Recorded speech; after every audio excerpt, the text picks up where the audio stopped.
আচ্ছা, এখন আমি বর্তমান বাংলাদেশের দুইটা পন্থা নিয়ে কথা বলি, যারা সবসময় ঝগড়া লেগেই থাকে। এক হইতেছে শাহবাগী, বা আপনি যদি বাম বলেন, আর এক হইতেছে ইসলামপন্থী।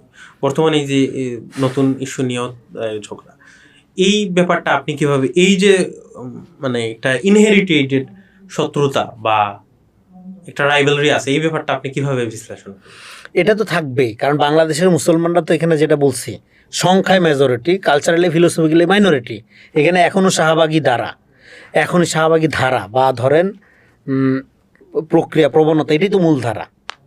মিডিয়া বলেন, বলেন, মিডিয়ার মালিকানা চেঞ্জ হওয়া, তার বয়ান চেঞ্জ হওয়া তো এক না।